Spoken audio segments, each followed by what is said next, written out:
안녕하십니까. 한국조울모습보호은행협회 나정화입니다.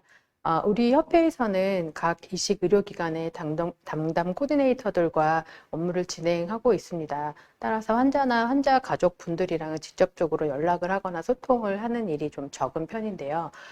이번 강의에서는 환자분들이 비혈연 조혈모세포 이식 기증자의 조혈모세포를 이식받기 위해서 어떠한 과정들이 필요한지, 또한 우리 협회에서는 기증자분들이 기증을 할 때 어떤 과정을 거쳐서 진행을 하게 되는지, 우리 코디네이터들이 어떤 일을 하고 있는지 좀 더 자세하게 설명드리도록 하겠습니다. 먼저 저희 협회에 대해서 간단한 소개를 하고 우리나라의 조혈모세포 이식이 어느 정도 이루어지고 있는지, 또한 이식 조정은 어떻게 진행이 되고 있는지, 또 국내에서 국내 기증자를 찾지 못했을 경우에 해외의 기증자의 조혈모세포를 어떻게 이식받을 수 있는지 설명드리도록 하겠습니다. 우리 협회는 1994년 3월 11일에 설립이 되어 내년에 30주년이 되는 기관입니다. 우리 협회에서는 조혈모세포 기증자 희망자를 모집을 하는 동시에 검사 및 등록을 시키고 있고, 조혈모세포 기증 홍보 및 교육을 시행하고 있습니다. 주요 사업으로는 조혈모세포 이식 조정 사업을 하고 있고, 미국 NMDP, 일본 JMDP, 찌찌 대만, 중국 CMDP 등과 국제 협약을 맺어서 우리나라에서 같이 시행을 하고 있고, 또한 전 세계 기증자들이 등록되어 있는 WMD의 정식 회원으로 가입되어 있습니다. 또한 기증 제대열의 국제간 공급 협력을 진행을 하고 있습니다. 저희 협회는 경영지원부 이식조정사업부 외에 각 의료기관의 교수님들로 구성되어 있는 6가지의 위원회들이 있고, 이 위원회에서는 이식 자문이라던가 또한 기증자 보호위원을 하는 업무들을 시행을 하고 있습니다.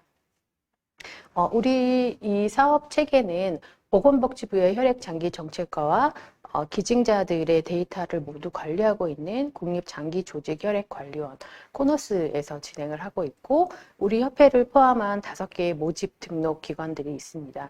또한 이 모집된 기증자들의 HLA 검사를 하는 HLA 검사 기관이 있고, 이식 조정 기관과 이식 의료기관들과 유기적으로 협력하여 진행을 하고 있습니다. 이식을 시행하기 전에 조혈모세포 기증자들이 많이 등록되어 있어야 하는데, 우리나라에 얼마만큼의 비혈연 조혈모 기증자가 등록되어 있고, 막상 찾았을 때 얼마만큼의 일치 확률이 있는지, 또한 비혈연 조혈모세포 이식이 어느 정도 이루어지고 있는지 설명드리도록 하겠습니다. 조혈모세포 기증 등록자는 2022년 말까지 총 42만 명 정도 등록이 되어 있는데, 이는 모두 국가 예산으로 지원이 되고 있습니다. 따라서 2022년도에는 17,000명 정도 등록되어 있고, 올해 같은 경우에는 15,000명 이상 등록되어질 거로 보입니다. 다음은 HLA 검색 일치율인데, 이 차트에서 보시면 거의 98%, 99%의 기증자의 일치율을 찾을 수 있는데, 이 데이터와 이식 시행할 때의 검색의 일치율은 좀 다를 수 있습니다. 등록자는 HLA A, B, DR만 검사가 되어 등록이 되어 있는 반면에, 이식을 하는 단계에서는 HLA A, B, C, DR, DQ, DP까지도 검사해서 수준을 맞추는 경우가 있기 때문에, 막상 기증자가 동의를 하고 검사를 시행한 후에도 50% 이상은 일치하지 않는 것을 확인할 수 있습니다. 다음은 2022년까지 우리나라에서 이식이 시행된 45,669건의 케이스 중에 비혈연 조혈모세포 이식으로 시행되는 경우가 아직 20%가 넘고 있습니다. 우리 KMTP를 통해서 매년 340명, 380명, 360명 매년 이렇게 이식이 시행이 되고 있는데, 2023년에는 조금 더 많은 환자분의 이식을 시행될 것으로 보입니다. 조혈모세포 이식은 거의 1차 이식이긴 하지만, 이 환자분들이 재발을 하거나 해서 2차로 시행되는 확률도 5% 이상 되고, 또 다른 기증자로 재이식을 하는 경우도 3% 이상 됩니다. 다음은 이식 원벌 현황입니다. 지금 여기서 보시면 골수로 이식을 받는 분들이 아직 빨간색으로 18% 정도 보이고 있는데 최근에는 거의 말초 조혈모세포로 이식을 하고 기증을 하기 때문에 거의 모든 케이스는 말초 조혈모세포라고 보시면 되겠습니다. 다음은 환자 연령 현황입니다. 최근에는 보험 적용이 됨에 따라서 좀 더 고령의 환자들이 점차 많이 이식을 받고 있고, 기증자는 모집할 당시부터도 마찬가지지만 젊은 기증자들을 모집하려고 모집기관에서는 노력을 하고 있고, 실제로 이식된 케이스들도 보면 35세 미만으로 이식을 하는 경우가 60%가 넘고 있습니다. 기증 희망자를 어떻게 등록하는지 잠시 설명드리도록 하겠습니다. 환자 가족분들 중에도 뭐 개인적으로 등록하시는 분도 있을 거고, 뭐 속해 있는 단체나 뭐 교회, 학교, 회사 등에서 모집을 하는 경우도 있어서 이런 단체 기증이나 이런 거에 관심이 있으실 경우에는 저희 쪽으로 연락을 주시면 저희가 직접 찾아가서 등록을 하는 방법도 있습니다. 모집기관에서는 신청서 작성하고 체열을 하게 되면 기존에 말씀드렸던 것처럼 이 데이터는 코노스에 등록이 됩니다. 마찬가지로 검사기관에서는 검사를 해서 그 데이터를 코노스에 입력을 하게 됩니다. 간단한 신청서 작성과 함께 3cc 정도 체열을 하면 기증희망 등록이 됩니다. 자격으로는 만 18세에서 만 40세 미만의 건강한 사람이면 등록이 가능한데 이거는 기증희망 등록 당시의 자격입니다. 따라서 기증을 하는 당시에는 저희는 55세까지 기증이 가능합니다. 근데 그 기준을 40세로 한 이유는 앞에서 말씀드렸듯이 이 모든 검사비는 국가에서 부담을 하기 때문에 만약에 54세에 등록을 하시게 되시면 1년 있다가 바로 이제 폐기해야 되기 때문에 가능한 한 젊은 기증자를 모집하기 위해서 40세로 제한을 하고 있습니다. 또한 저체중, 빈혈, 고혈압 여기 그 관련된 질환들을 했는데 이것도 마찬가지로 등록 당시에 자격이고 실제로 기증하는 단계에서는 빈혈이 있거나 뭐 치료가 가능한 그런 뭐 당뇨병이라던가 이런 거는 기증을 하실 수는 있습니다. 저희 코디네이터 역할에 대해서도 좀 궁금하실 텐데요. 저희 협회에는 환자를 담당하는 코디네이터, 기증자 상담을 관여하는 코디네이터, 또 기증이 끝나신 분들 관여하는 치유관리 코디네이터가 있습니다. 따라서 그 환자 코디네이터는 이식센터 의료진과의 소통을 담당하는 역할을 하고 기증자 상담 코디네이터는 기증자가 일치를 한 후부터 모든 전 과정에 대해서 설명을 하고 있습니다. 또한 기증이 완료된 후에도 주기적으로 저희가 기증자의 컨디션을 파악하고 건강 상태를 파악해서 조치를 하고 있습니다.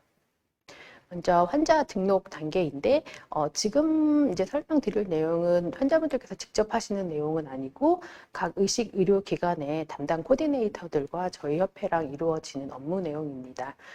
의식 의료기관에서는 환자분이 발생을 했을 때 코너스를 통해서 일치자가 있는지 확인하게 됩니다.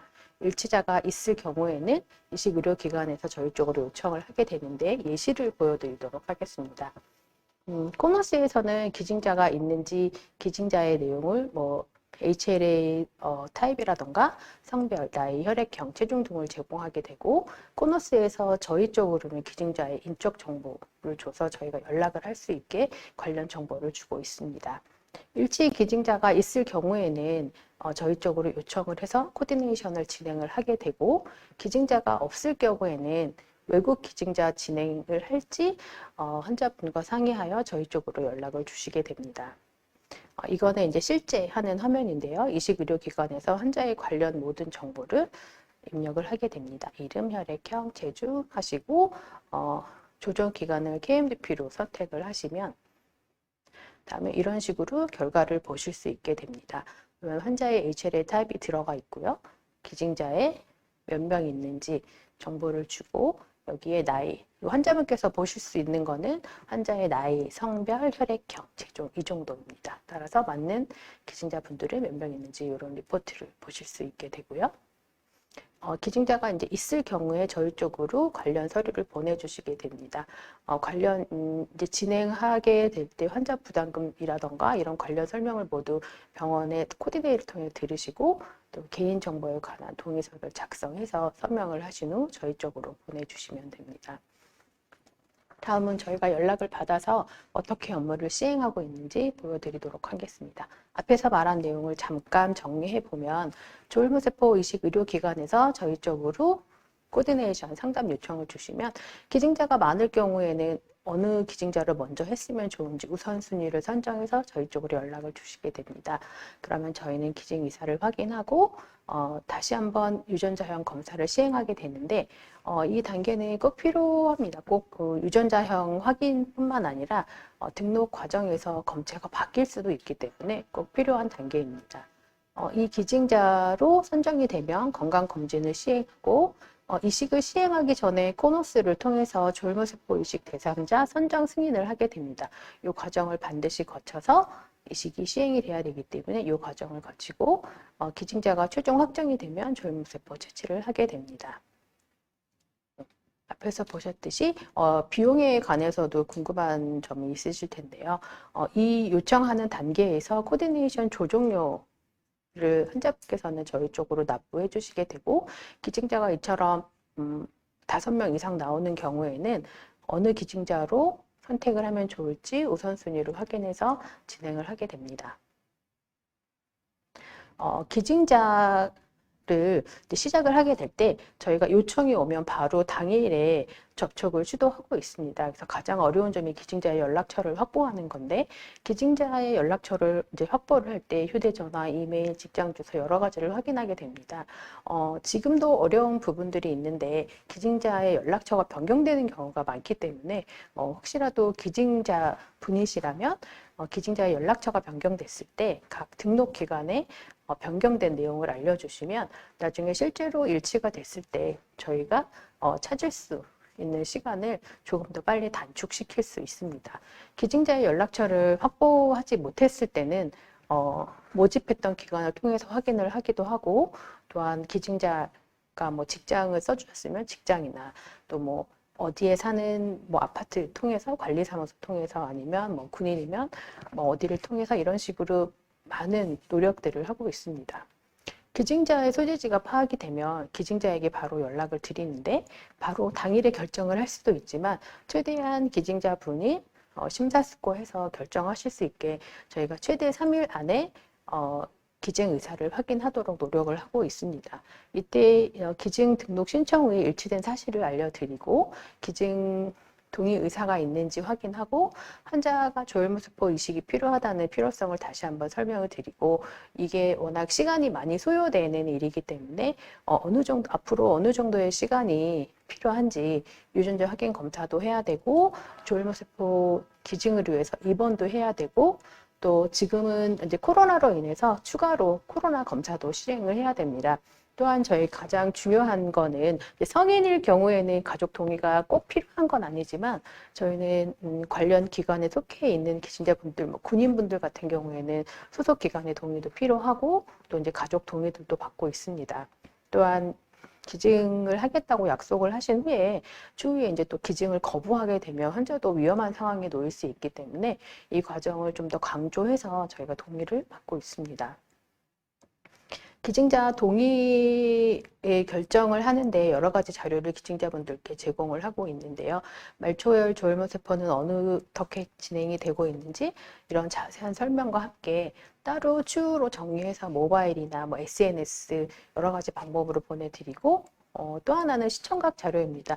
이분들은 이제 유튜버들인데 이 세 분의 의사가 있는데 이 중에 한 분이 실제로 이제 기증을 한 기증자인 동시에 또 이제 내과 전문의도 있기 때문에 기증자분이 기증을 할 때 어떤 과정을 거치게 되는지 또한 이분이 실제로 이제 기증을 한 후에 3년이 지났기 때문에 하고 나서 어떤지 또 이제 환자분들이나 기증자분들이 궁금해하시는 여러 가지 뭐 부작용이라던가 실제 경험담들을 많이 얘기를 해주시고 있어서 기증자분들이 많은 도움을 받고 있습니다. 기증자 최종 기증 의사를 확인하는 단계인데 모든 분들이 등록을 했다 그래서 동의하는 건 아닙니다. 한 50%에서 동의율이 높을 때는 60%까지 동의를 해주시고 본인이 못하겠다고 하거나 아니면 가족분들의 반대로 인해서 거부하는 확률도 20%에서 30% 이상 됩니다. 또한 코디네이션을 시작을 했는데 중단이 되는 경우, 아까 말씀드린 대로 연락을 하고 싶지만 연락처가 없다던가 찾기 힘든 경우들이 많고, 또한 뭐 환자 상태가 갑자기 안 좋아졌다거나 아니면 기증자가 임신이나 유학이나 이런 사정으로 인해서 아예 상담을 시작하지 못하는 경우들도 있습니다. 기증을 동의를 해주시게 되면 말씀드린 대로 가족 동의와 소속 기관의 동의도 같이 필요하고, 기증자가 어느 정도의 시간이 필요한지 일정 소요 시간을 재확인하게 되고, 또한 현재 병력과 과거력이 있는지 재확인하게 됩니다. 만약에 기증자가 이제 못하시겠다 이야기를 할 경우에는 기증자가 이제 여러 명 있을 경우에는 다음 순위를 바로 기증자 확인하고 상담을 시행해야 되기 때문에 바로 결과를 알려드립니다. 근데 기증자가 1명, 2명 정도밖에 없을 경우에는 저희가 설정해 놓은 시간이 조금 더 걸리더라도 여러 가지 다방면에 걸쳐서 기증자를 또 찾고자 노력을 하고, 기증자에게 조금 더 많은 정보를 줘서 기증 동의할 수 있게 많은 설명을 드리고 있습니다. 궁금하실 거는 이제 어느 정도 소요가 될 건지도 궁금하실 텐데요. 말씀드린 대로 요청이 오면 저희는 당일 바로 기증자 상담을 시행하고 기증 의사를 3일 이내는 확인하려고 하고 있습니다.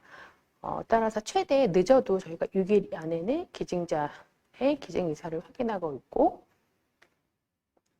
기증자가 동의하게 되면 HLA뿐만 아니라 다른 질병 감염 검사도 필요하기 때문에 혈액을 저희가 기증자의 일정을 조율한 다음 의료기관이나 아니면 외부 검사기관으로 혈액 검체를 발송을 하게 됩니다.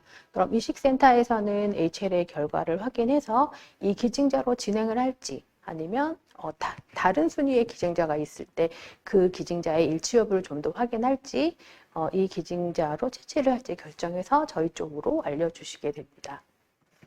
이 검사 결과 보고서인데, 이거는 뭐 기관마다 조금씩 차이는 있을 수 있지만 보시게 되면 이식 단계에서는 HLA, ABC, DR, DQ까지 검사가 되어 있고, 또한 4자리로 외국 같은 경우에는 6자리까지 검사를 하는 경우가 있어서 A의 2, 뭐 A020 이런 식으로 고해상도의 검사 결과를 보실 수 있고, 요 수준의 일치 수준을 보여서 결정을 하는 경우들이 많습니다.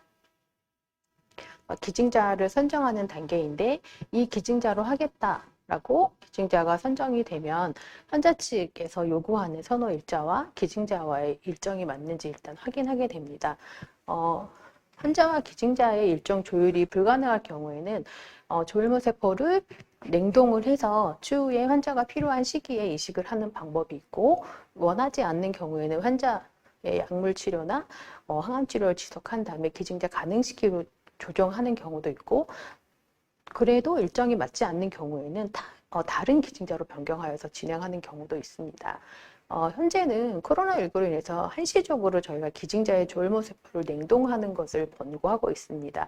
다만 냉동을 원하지 않을 때는 대체 이식원을 준비하는 단계가 필요합니다.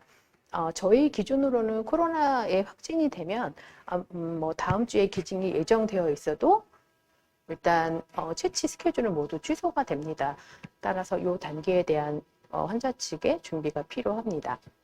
그래서 채취센터를 찾아서 가능한 일정을 맞춰서 조율을 하게 되고, 기증자도 따로 시간이 필요로 하기 때문에 기증자의 뭐 회사나 군부대나 협조 공문을 발송해 드려서 필요한 시기를 알려드립니다.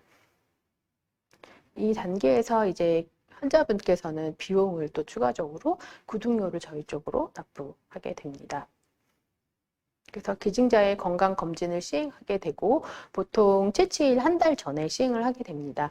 그래서 건강검진 후에 10일 내에 저희가 검진 결과를 확인해서 기증자 병원으로 보내드리게 되는데 간혹 비정상적이거나 아니면 추가 검사가 필요한 경우도 약 10% 이상 되고, 또한 건강검진을 했는데 기증이 불가한 경우도 한 7% 정도 되기 때문에 기증자가 여러 명이 있을 경우에는 확인검사를 추가적으로 시행해서 만약 이 기증자가 건강검진에서 불가하게 되었을 때 다른 기증자로 신속하게 할 수 있는 준비를 하는 것도 필요합니다. 기증자 건강검진은 기증자가 적합한지도 확인하는 동시에 또 환자의 안전에 있어서도 다른 질병 감염이 되는 질환이 없는지 중요한 검사입니다. 건강검진 후 장기 등 이식 대상자 선정 승인을 하기 위해서 관련 서류, 환자 관련 서류와 기증자 관련 서류를 코너스에 제출해서 승인을 받게 되고, 채취 2주 전에는 이식 의료기관으로부터 환자의 건강보험증 번호를 확인하게 됩니다. 이 자료가 왜 필요하냐면 저희가 기증자 퇴원 시의 보험 심사의 자료로도 활용이 되지만, 기증자가 퇴원 후 이 비어려운 조혈모세포 채취 의료기관에서는 기증자에게 발생한 의료비 내역서를 이식 의료기관에 발송을 하게 됩니다. 따라서 이식 의료기관에서는 수혜자의 의료비 발생분과 함께 추후 건강보험심사평가원에 청구를 하게 되면 환급을 받으실 수 있습니다. 다음은 채취입니다. 기증자가 이제 입원하기 전에 그 조혈모세포 성장 촉진제를 투여받게 됩니다. 이것도 기증자 입장에서는 이제 좀 힘든 부분이긴 합니다. 지금 체중당 10마이크로그램 기준으로 해서 매일 1회씩 입원 전 3일, 입원 후 이틀에서 3일 정도 투여를 받게 됩니다. 병원에 오셔서 맞을 수도 있고, 아니면 기증자 사정으로 채취 의료기관이 너무 멀 경우에는 부근에 병원에 협조를 구해서 주사를 맞을 수 있도록 도와드리고 있습니다.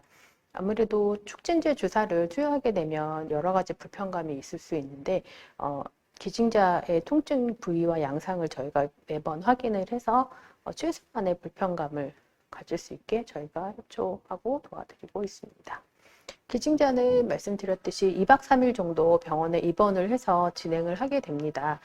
입원을 하셔서 여러 가지 검사 및 동의서도 작성하고, 또한 기증하기 전에 조혈모세포 성장 촉진제를 투여받게 됩니다.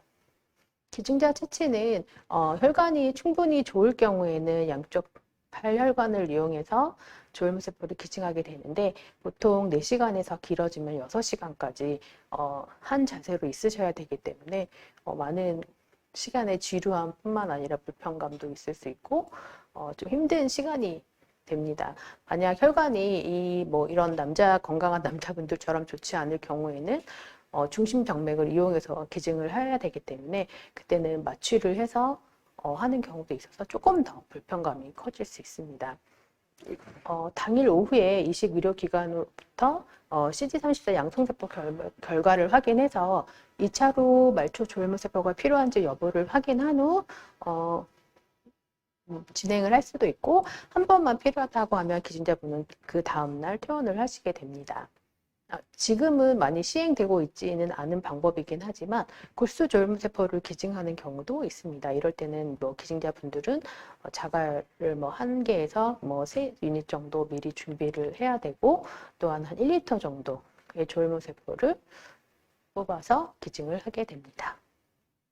기증자는 충분한 휴식을 취하고 보통 그 다음날 퇴원을 하게 되는데, 2차 말초 조혈모세포를 채취를 하게 되면 기증자의 건강 상태를 확인해서 당일 오후에 퇴원을 하게 됩니다. 기증자의 혈액 검사라던가 그 다음에 주사를 투여한 후에 어떤 불편감 정도도 저희가 확인하고 있고, 또 이 설명을 드리는 내용 중에는 또 추후에 기증을 하실 수 있는지 관련해서도 여쭙고 있고, 2주 후에 다시 한번 어느 정도 회복되었는지 병원에 오셔서 검사를 하실 수 있게 병원을 조율해 드리고 있습니다. 말씀드렸듯이 기증을 하셨다고 해서 끝나는 게 아니라 기증을 하시고 1년까지 저희가 정기적으로 기증자분께 연락을 드려서 추후 관리를 진행을 하고 있습니다. 48시간, 1주, 4주, 4개월, 1년 정도까지 저희가 계속 연락을 드리고, 기증 2주 후에는 조혈모세포가 잘 회복이 되었는지 혈액 검사를 실시하게 됩니다. 또한 저희 간단한 기념품과 감사패를 발송해 드리고, 말씀드렸던 내용 진료비 내역서가 이식기관으로 잘 발송이 되었는지 저희가 다시 한번 챙겨서 확인을 하고 있고, 말씀드린 대로 조혈무세포가 이제 환자가 조혈무세포 생착이 실패하거나 이제 재발되거나 이랬을 경우에 재기증을 하실 수 있게 저희가 꾸준히 관리를 하고 있습니다. 그래서 기증자분께 추후에 연락을 드렸을 때 바로 기증 동의를 하실 수 있게 저희가 계속 관리를 하고 있습니다. 궁금하셨던 내용이 이제 환자 부담금이 얼마나 되는지도 많이 궁금하실 텐데요. 등록료는 무료고 조정료는 32만 원입니다. 혈액체 치료는 기증자가 몇 명이 있던 간에 무료로 진행이 되고 조혈무세포를 구득하는 비용은 690만 원입니다.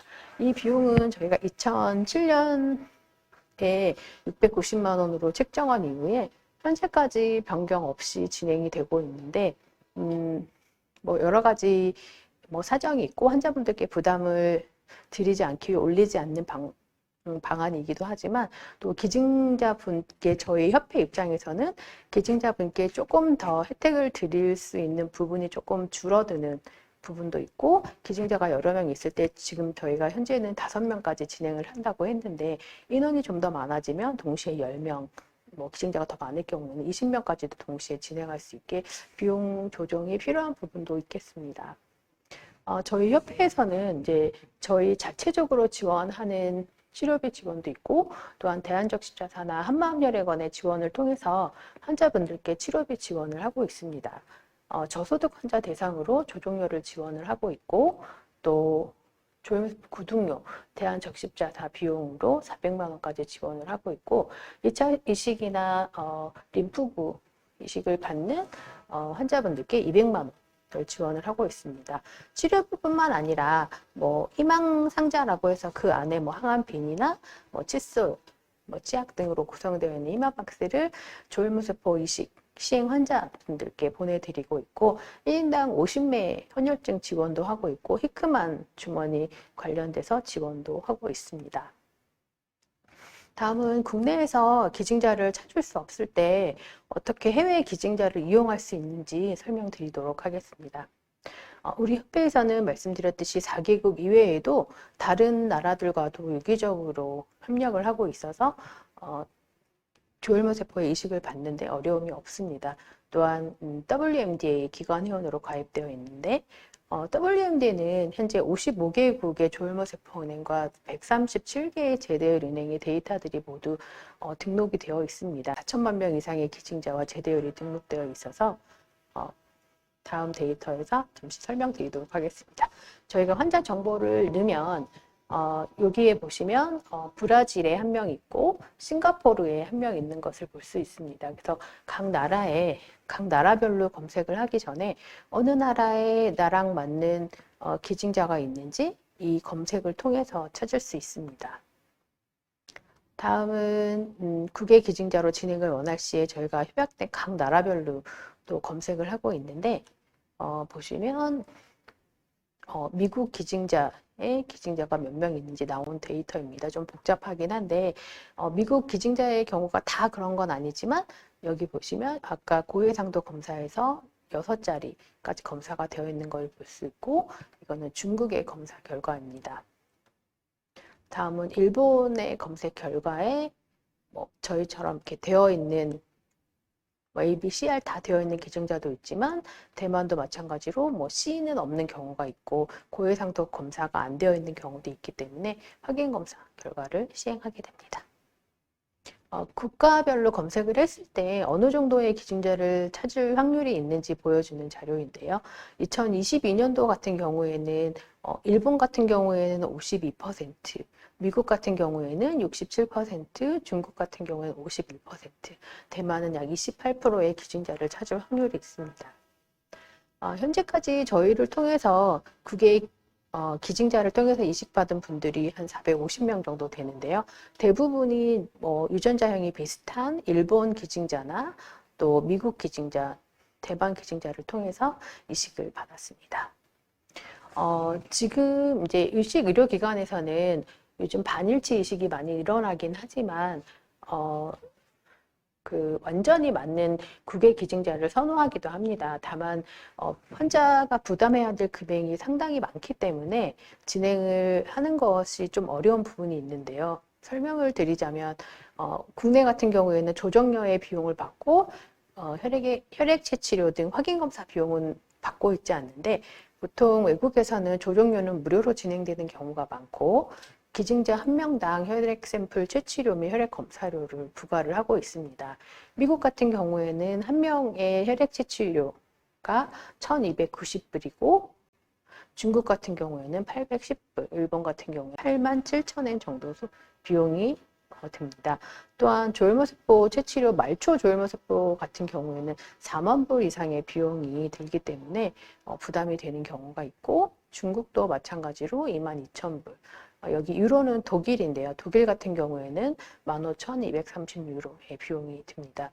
최근에는 말씀드린 것처럼 냉동을 해서 조혈모세포를 보관하는 비용이랑 운송하는 비용이 있기 때문에 냉동을 하게 되면 조금 더 많은 비용이 소요가 됩니다. 강의는 여기까지였고요. 이제 추가로 궁금하신 사항이 있거나 그러면 저희 쪽으로 연락을 주셔도 되고 아까 간단하게 환자 치료비 지원하는 거에 대해서 설명을 드렸는데 문의가 있으시면 저희 쪽으로 이메일이나 직접적인 연락을 주셔도 됩니다. 감사합니다.